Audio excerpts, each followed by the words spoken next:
Welcome back to another episode of the Me and Money podcast. For those of you who have stuck with us through the estate planning marathon, bless your souls and go get those estate planning. Go get those estate planning documents done. But we're here today to talk about just a topic that I know Elliott and I have had conversations about. I've been having it with other financial planners recently, just with some of the economic turmoil, like layoffs being a bit more of a thing, inflation and living expenses being just maybe more pressing or feeling like they're high just over the past few years. And so we're going to talk about liquidity today, which is a jargony term that every time I say it to a new client, I'm like, gosh, I should not say that, because their eyes just roll and they're like, what the hell is that? So that's what we're going to talk about today. Elliott, why don't you just kick us off with like a simple term definition of liquidity? Let's see if I can do a simple term definition. I would say it's having cash or readily available cash for whatever it might be. Do you want to change it?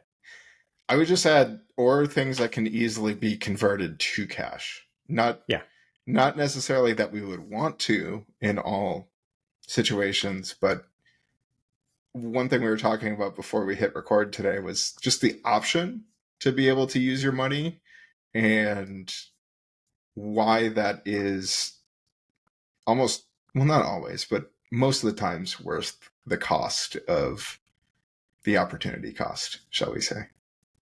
Yeah. Do you want to expand on that opportunity cost and what that means?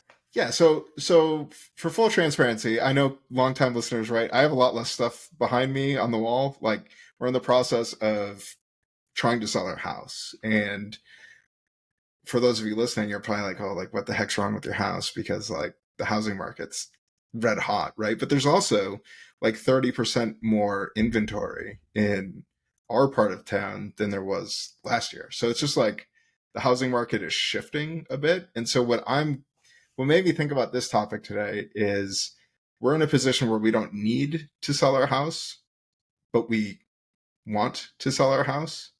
And I think sometimes, especially if we think back to like 2008, 2009, there were a lot of people who did not have like the ability to stay in their house because they needed the cash or the equity, or they needed to get rid of the liability with that payment, right? Yeah. And we're forced to sell their house, right? So there's like forced liquidity too. So I guess all I'm getting at is, right, with the fact that we have like a fully stocked emergency fund and we have cash on hand to do the things that we need to do, we're not in like a rush. And that's because we're liquid, even though a substantial point of our net worth is stashed in the house too, and is not so accessible. So that's where I was coming from in coming up with this topic. And you hit on emergency fund, and I want to spend a little bit of time there, Matt, just because I think people underestimate the importance of emergency fund and how much of an emergency fund can be helpful. I know some people are like, hey, I'm going to have 2 months. And there's a difference between, hey, I'm going to have 2 months because that's all I can afford to have saved up, rather than I have plenty of money. I'm just choosing to keep it at 2 months, and I'm going to put it in illiquid assets or something else. Those are two different situations. So I just want to call that out. But I tend to live more in the world of, I'm going to keep a very small emergency fund, even though I could have a bigger one. And I think a lot of times that's a mistake. We talked about opportunity costs, that, money at the bank, money in a CD, money market fund, whatever we want to talk about. None of these are recommendations, but just places that people traditionally might keep an emergency fund. And maybe they go invest that or something else instead in the stock market, which fluctuates a lot. Obviously, you're probably going to earn less in the money market fund or the CD or the bank account. There's an opportunity cost to that. But when we talk about layoffs, for example, right, lots of layoffs going around. I was looking at a statistic where it was taking a lot longer for people to get jobs now. Think about people who sent out hundreds of interviews, or resumes, gotten some interviews, exhausted their network, all of that, and still can't find a job. And it's 6-8 months later.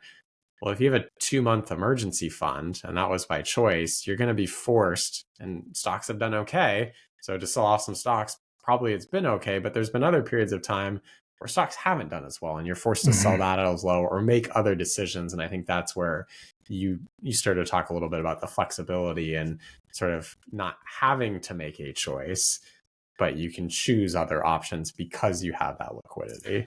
Yeah, and I'm going to push a little bit on. I like where you're going with the stocks, right? Because everyone loves to see, big number get bigger, right? But even if you've done well in the market, let's say you invested like at the bottom of 2020, right? And you've just been riding this, never-ending upwards to the right roller coaster that we've seemed to be on. But even if it goes down 20% next year and you're still up a good amount, it's still going to hurt to have seen that you just had 20% more. Sure. Right. And so I think that's like something that's not talked about enough, quite honestly, because yeah, the gains are great, but we all know that the losses tend to hurt a lot more than the gains make us happy. Yeah. And I think there'd still be some like liquidity remorse, if that's what we're going to call it, where, I like that. I could have, I could have sold last month and put that money into cash and I'd be feeling fine. Right. Yeah. Yeah. Definitely. Emotionally, it feels different taking it from a bank account than it does a brokerage account. Oh, for sure. Even if the result is the same, right? Even if the result is the same. We see that in the people that we work with and just personally too. And so I think that's important to keep in mind, that if it's the liquidity is helpful during those times where you can just pull it and it feels less guilty, I guess. Yeah. Yeah. And so I think too, like going back to, kind of our house selling situation, like we could cut the price and probably get out of here faster, but we don't want to do that, right? Like it's not necessarily a requirement that we do that, because we don't need to sell the house because we have the cash on hand and the things in the places where they need to be, right? Yeah. So I don't know, like it's just one of those things too where when I think of like hard times that either I've gone through or I've seen clients go through, a lot of times it's not like, 15% increase in my brokerage account is going to really help out right now. It's more like, geez, if I had $10,000 in the bank, like that would be more than enough to help whatever, right? I know you just said you had some house bills that came up unexpected, right? Where you replaced a water heater. Yeah. And it was more than I anticipated for that. So it's just one of those things where it wasn't great. I didn't love paying it. I'm glad it's done. I'm glad there was money in the bank to cover it. But now I have to build up that fund again, right? Because I didn't exhaust it, but it's depleted a bit. Yeah. Yeah. So when we think about like, I like to talk to my clients about liquidity traps. Like, what are some things that maybe you see either with your clients or just in a Reddit? Personal finance is always a great place to go see some interesting scenarios out there. But when you think about the word liquidity trap, like what are some things that come to mind that people should be thinking about? Yeah. I'm going to say something, but steer me in a different direction if this isn't what you're intending, because I'm not quite sure where we're going with this. But I think liquidity trap of, I think this money's actually liquid, or it's easy to get to, or that scenario is not going to happen. So I don't really need to worry about the liquidity to begin with. So I think about the people that are like, hey, what if I put my emergency fund in like half stocks, half bonds? That's what immediately comes to mind for me, of like markets up more often than not, or they go all the way to the wall, 100% stocks. It's like markets up more often than not. Doesn't matter. I'm just going to do that. That's what comes to mind for me. And then you have a confluence of factors that come together, like a job loss, still have to pay the mortgage, and the stock market's down at this point, and we don't have an emergency fund. So now it's, how am I going to pay my bills? How am I going to get a job? Do I need to sell my stocks? When do I need to sell my stocks? Oh, it's down. Should I wait for it to go back up? That's what comes to mind. Yeah, no, I think that's great, right? Because you can convert those funds, right, the stocks and bonds, into cash, right? It appears that you have liquidity, but you're at the risk of volatility in that sense, right? And I guess where I was going to go with it is, a lot of people think that their house is a liquid asset. It can be, right? However, it's kind of the same crisis that you're running into with your brokerage account if it just went down 10 or 15%, except this time you're going to be paying what, 7, 8, maybe 9% on, even higher on a HELOC, definitely higher on a credit card if you're going to go that route. So it's just one of those things where, the question I always ask is, if someone's house was priced as a market price every day, would they view it differently? Because a lot of the things I hear is, oh, it's a good investment. It's my house. It's the best investment. So I should put a bunch of money in. And I don't know, like, it's going to sound crazy, but even with like interest rates as high as they are, like, I don't think being super aggressive on a down payment is something you should do if you don't have a ton of liquidity, right? Because you're just going to, and on a brand new house, you're not really going to be tapping that for a HELOC, right? So it's like, I don't know. Yeah, you can save some interest. However, if you don't have money to pay the bills and now you need to take out a credit card or whatever else, right? Is that better? Like, I don't think so. Yeah, that's about trade-offs. And you brought up HELOC, and I think that's another like liquidity trap, and one I still recommend to folks. I like having HELOCs on homes, even if you're not going to use it. I've had one set up on a property that I have just because I wanted it there in case. But we also saw during the financial crisis, unused home equity line of credits got closed down because banks weren't willing to take that risk anymore. So a source that you thought was liquid and available all of a sudden wasn't. So I think it's one of those things where it's nice to have. Maybe you can count on it somewhat, but I wouldn't count on it maybe in the worst case scenario. That can also be a liquidity trap for me.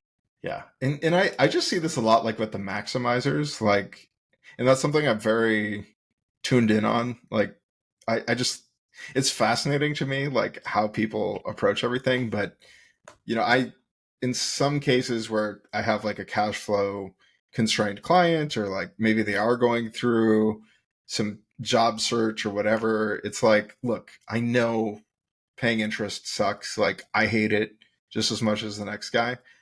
But what if instead we just look at that as like a premium you're paying to have your cash flow, right? Like, because at the end of the day, where people feel the most constrained is in the day to day or the week to week or the paycheck to paycheck, where it's like, I don't know if I'm going to have enough money to pay this thing next month, right? That's like the biggest financial stress causer, in my opinion. So where do you see that? It's just interesting.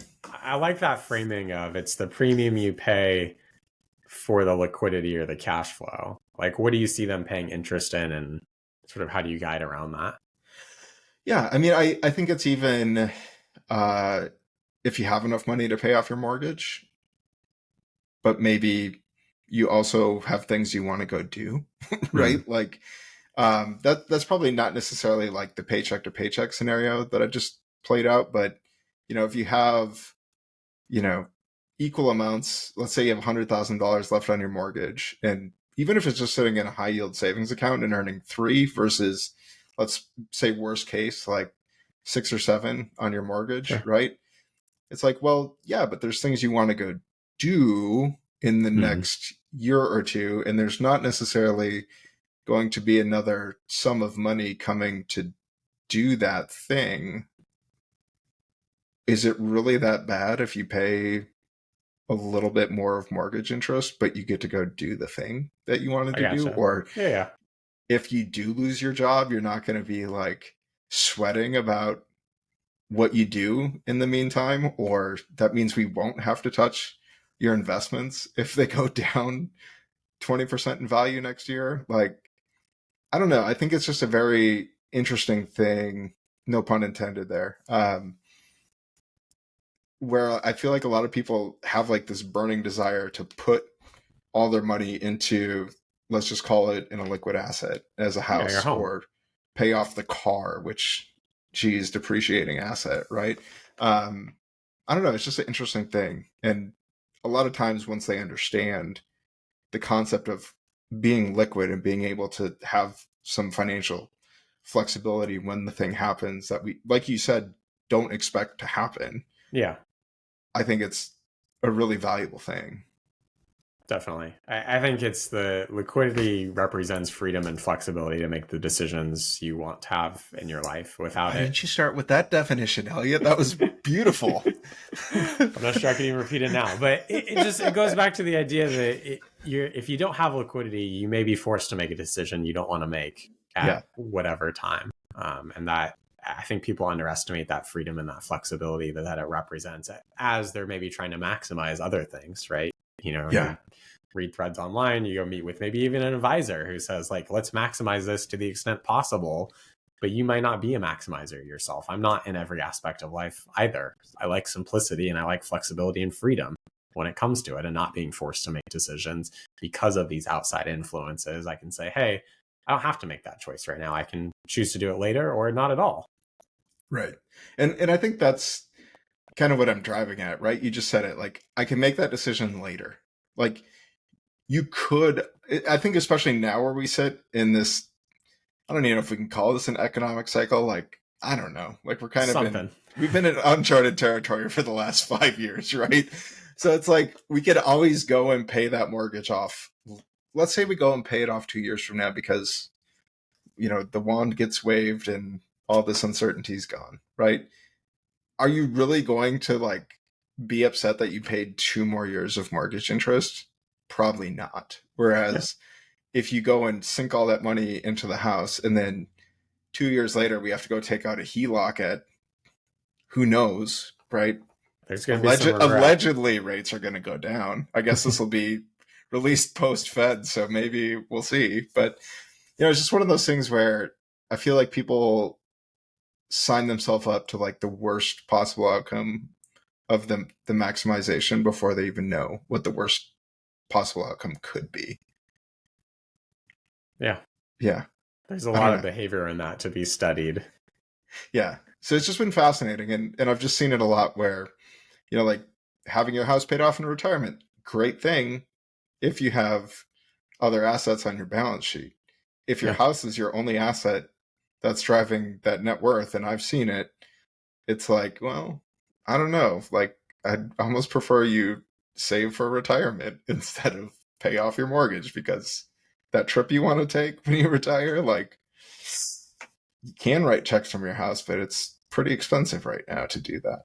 Yeah, you have limited options, whether that's a cash out refi, a HELOC, or a reverse home equity loan. Yeah. And those are all things where, like, people hear them and they get terrified of it, right? Typically. Yeah. Yeah, I was generalizing for sure. But yeah.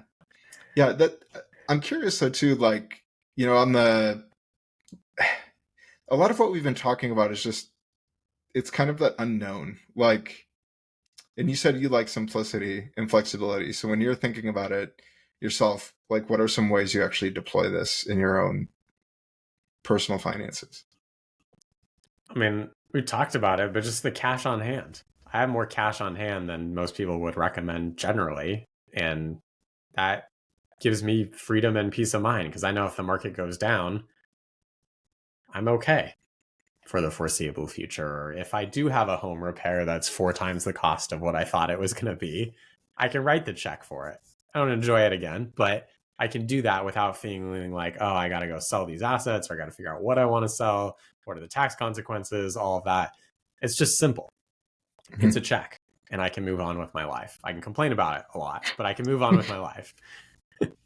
Yeah. Well, complaining, right? That's like a hindsight thing. Like, maybe you won't complain.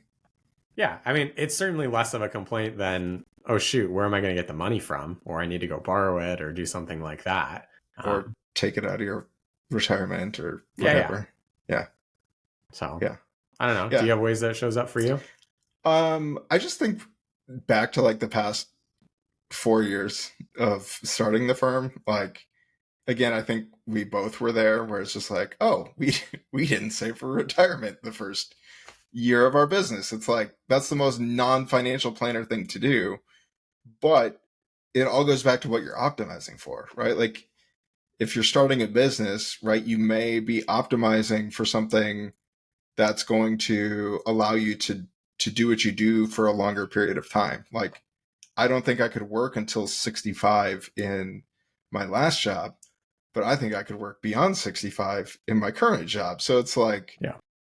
I needed the liquidity though to make sure that the business can get to where it needs to be. Like, I guess I'm also using it in the context of our house. Like, I have more cash on hand because, like, I know we're going to have some big repair bills if we have to stay here, right? But it's like, I'd rather just know that I can cover those expenses versus dumping even more into my retirement, if that makes sense. Like, even though that money's still there and it can still go to an investing goal at some point, but like, understanding when you may need liquidity is something that is either really hard to understand, or I think people just don't bother to think about. Yeah. If And that you makes brought sense. it does. You brought up a point, and I'm not sure if this is going to make sense in a way that I can convey it well, but I think there's also this liquidity of time. And bear with me here for a second to see if I can explain I'm this. intrigued. But I have found I've worked with a lot of different folks over my career so far, just because of my last firm. I saw a lot of different scenarios, and it seemed to be that the people have had control over their time, and it was liquid. So they had a lot of control over what they wanted to do, how they worked, when they worked, who they worked with. We're much more, call it, comfortable in life, not just financially. That was a piece of it, but also just, hey, I can go to my kid's soccer match, or I can take my family camping this weekend.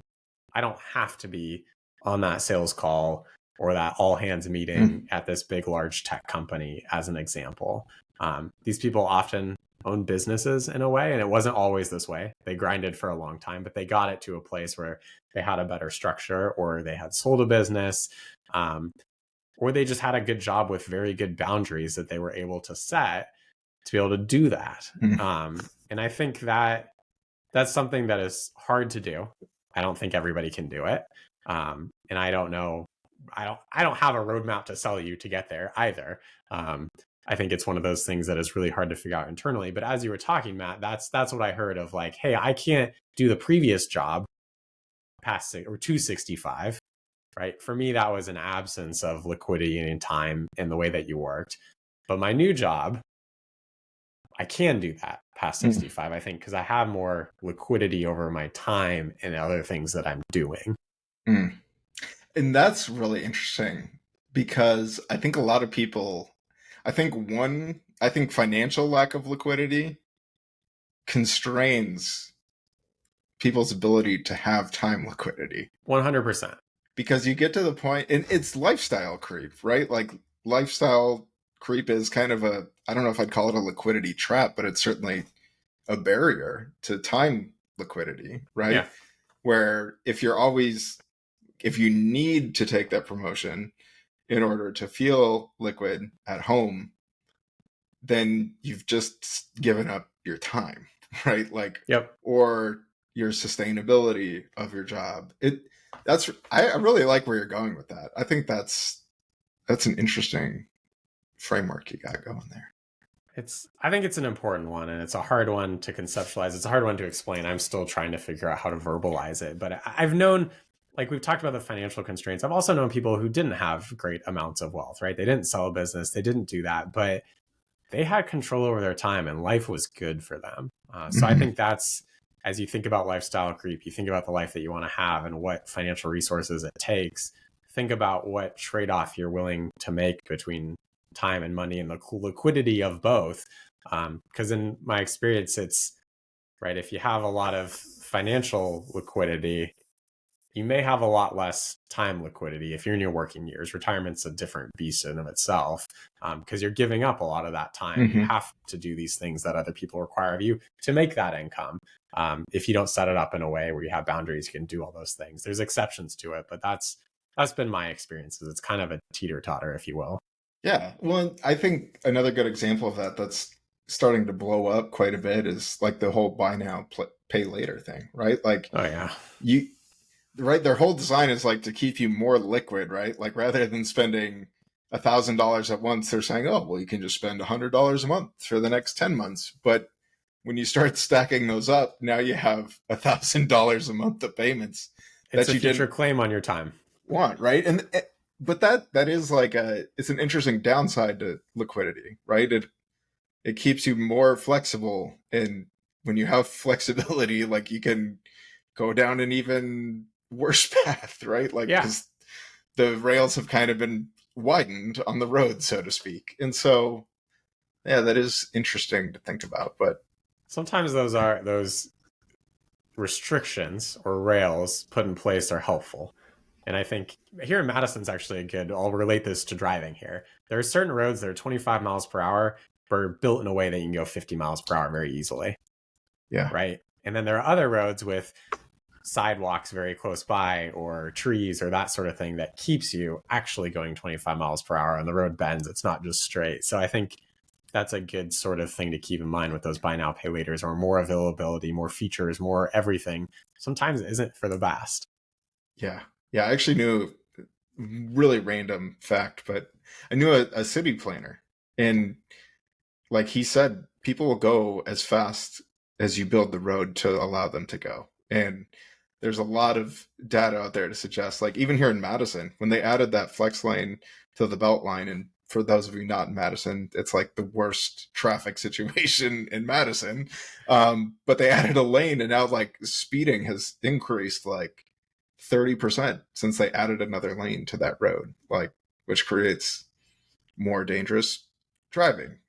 Yeah, that is interesting. I never really thought about it until you explained it that way. But I guess there are some other cons to liquidity in the wrong Yes. context, right? Yeah.